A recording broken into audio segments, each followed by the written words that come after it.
All right, bladesmiths, your blades were tested. They've been evaluated, the judges have deliberated, and here are the standings. In fourth place, we've got Gary earning 1 point. In third place, Gene, you earned 3 points.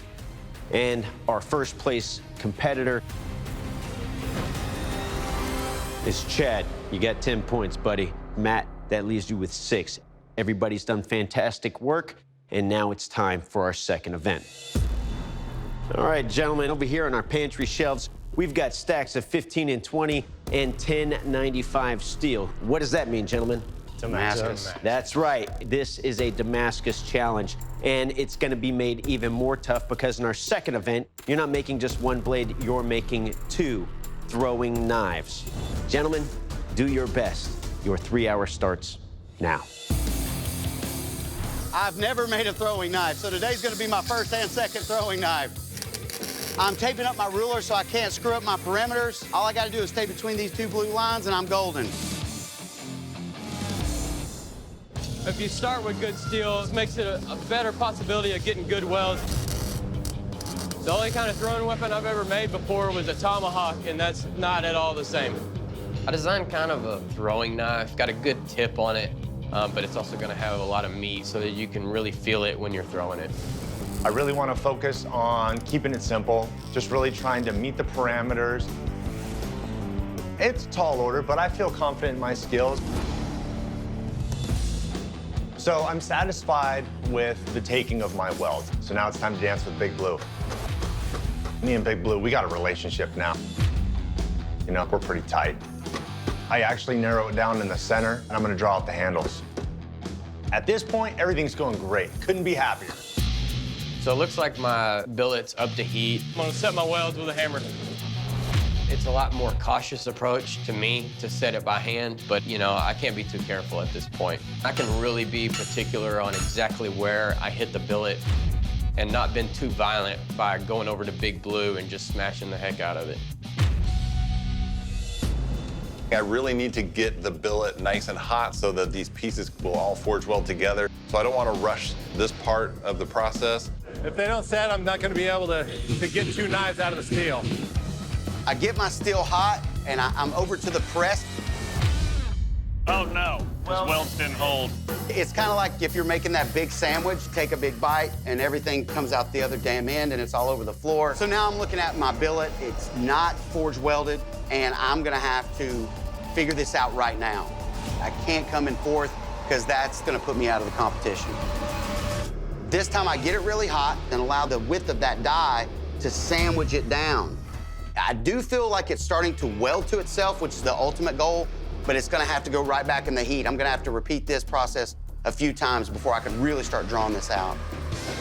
My game plan is try to get these 2 knives as similar as possible.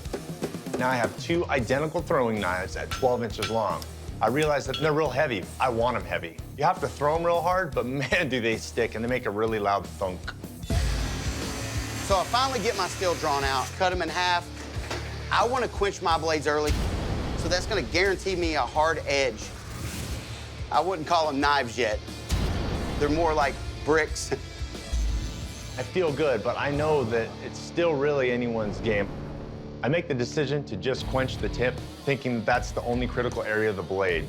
I have one of my knives cooling down, so what I need to do is set up another vise at another station. So I go to the scrap bin, and I'm gonna go find 2 matching pieces of angle iron.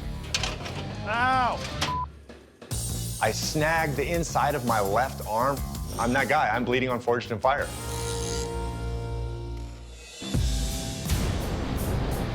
I'm just gonna do a little bit of an edge quench. There's no need for the tang or the spine of the knife to be hard. I mean, we're throwing these things around, so you don't want them to break. As I'm starting to finish up and realizing that they're pretty similar to what I was shooting for, but things don't always work out when you only have 3 hours. My plan is to heat treat one knife and then the other. I'm just gonna harden maybe the last quarter of the knife, because that's the part that's gonna be digging into the wood. I'm feeling pretty good. You know, we're down to the wire, so I'm going to have to keep hustling, but I'm going to work till the last second. I've got the edges kind of profiled in. It's time to start working on the handle. But the problem is the buffing belt took my edge with it. Oh, boy. I don't have time to fix it, So here I am again, stuck with some bad on-the-spot decisions. 5, 4, 3, 2, 1. Bladesmith, stop what you're doing. Shut down your machines. Drop your tools. I'm frustrated, I'm disappointed, but I'm also relieved because I was concerned I wasn't going to be able to turn anything in. All right, gentlemen, welcome to the knife throwing triple threat. All right, Gene, you're up first. You ready? Yes, sir.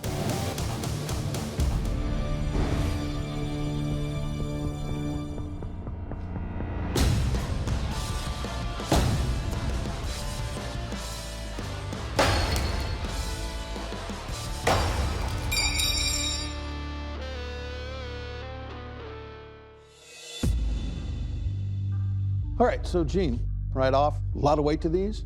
It's a fairly classic shape overall for a thrower. What I do appreciate is that the handles are even in size. The handles feel the same regardless of the knife, which isn't really what I was looking for. When we moved to the harder target, this knife did take a bit of damage, and you did lose just a tip right there, just packed out a little bit. But these didn't start out with a lot of point on them anyway, but they threw well. Good job. Thank you, sir. All right, Chad, you're up. You ready for this? Yes, sir. Okay, let's do this.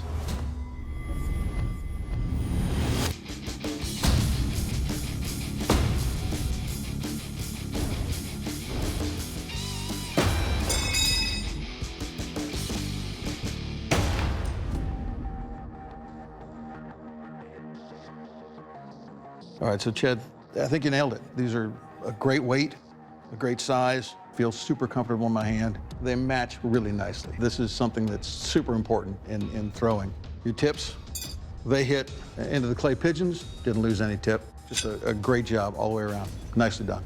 Thank you. Gary, you're up. You ready for this? Let's do it. Okay.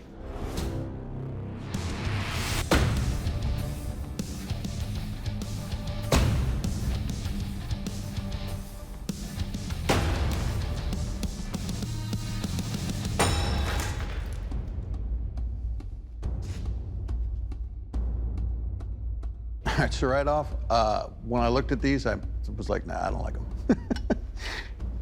I'm proven wrong again.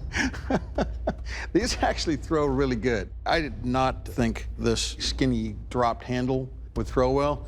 It actually feels better like that. I was throwing them with the curve going up into my hand as opposed to down. They throw really nicely. They got a really sharp point on them. When it penetrates, it just buries itself really nicely. The back of the handle, there's a couple of spots on here that I can feel. They didn't really drag when it left my hand, but they threw really well, so good job. Thank you. All right, Matt, you're up next. You ready to go? Sure.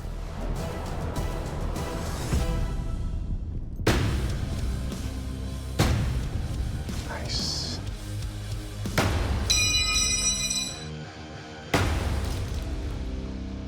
Just one down. Thanks, brother.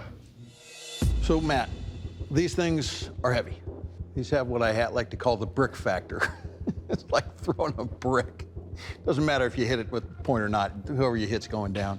The blades themselves don't quite match. You've got one lean blade and one wider blade. But what I do like is the handles match beautifully, and they really fit my hand well. They do have a very acute point in profile. I would have loved to have seen a little bit leaner, but I mean, it's hard to argue with how easy it was to get accurate with these. As far as being tough, your points are still there. Well done. Thank you, sir.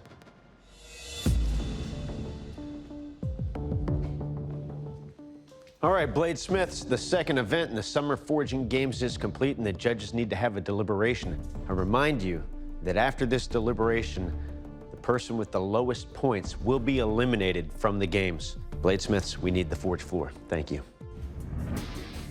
All right, Bladesmiths, the second event in our Summer Forging Games is complete. The judges' deliberation is complete, and they have ranked your work. In first place, Chad, congratulations. That's 10 more points to you, buddy, giving you a point total of 20. In second place, Gary, our come-from-behind guy. You came out of that first round with just 1 point, and now you've made up another 6 points, giving you 7 total. Our third place finisher is Matt, congratulations. That's 3 points to you, adding to your 6 from the first event. That gives you 9 points total. And our 4th place finisher is Gene. You came in 3rd on the first event, and here, coming in 4th in the second event, gives you 1 point for a total of 4. Gene, you came out with the least number of points after 2 events. Unfortunately, at this time, you've been eliminated from the Summer Forging Games. My knives performed poorly. The other bladesmiths did a better job, and I'm cool with that. Yeah, it was a good fight, man. Thank you, sir. I've learned a lot, and I'm just excited to go back home, put that new knowledge to work, become a better bladesmith, and hopefully come back one day and show these judges what I'm capable of.